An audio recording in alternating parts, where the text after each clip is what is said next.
ایک قاضی نے اپنے شاگردوں کا امتحان لینے کے لیے ان کے سامنے ایک مقدمہ رکھا اور ان کو اپنی رائے لکھنے کو کہا۔ ایک شخص کے گھر مہمان آئے، اس نے ان کی خاطر مدارت کی، اپنے ملازم کو دودھ لینے بھیجا تاکہ مہمانوں کے لیے کھیر بنائی جائے۔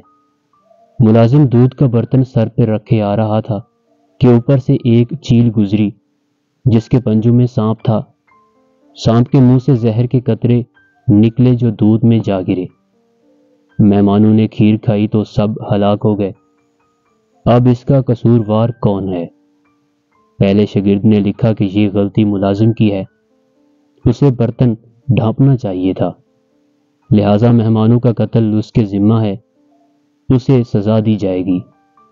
قاضی نے کہا کہ یہ بات درست ہے کہ ملازم کو برتن ڈھانپنا چاہیے تھا، لیکن یہ اتنا بڑا قصور نہیں کہ اسے موت کی سزا دی جائے۔ دوسرے شاگرد نے لکھا، اصل جرم گھر کے مالک کا ہے، اسے پہلے خود کھیر چکھنی چاہیے تھی، پھر مہمانوں کو پیش کرنی چاہیے تھی۔ قاضی نے یہ جواز بھی مسترد کر دیا۔ تیسرے نے لکھا، یہ ایک اتفاقی واقعہ ہے، مہمانوں کی تقدیر میں مرنا لکھا تھا، اس میں کسی کو سزاوار قرار نہیں دیا جا سکتا ہے۔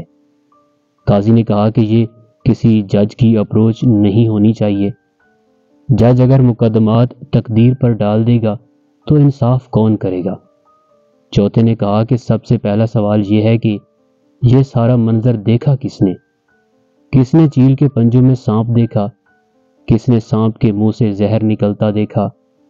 اگر اس منظر کا گواہ ملازم ہے تو وہ مجرم ہے، اگر گواہ مالک ہے تو وہ مجرم ہے، اور اگر کوئی گواہ نہیں تو جس نے یہ کہانی گھڑی ہے وہ قاتل ہے۔ قاضی نے اپنے چوتھے شاگرد کو شاباش دی اور صرف اسے منصب قضا کا اہل قرار دیا۔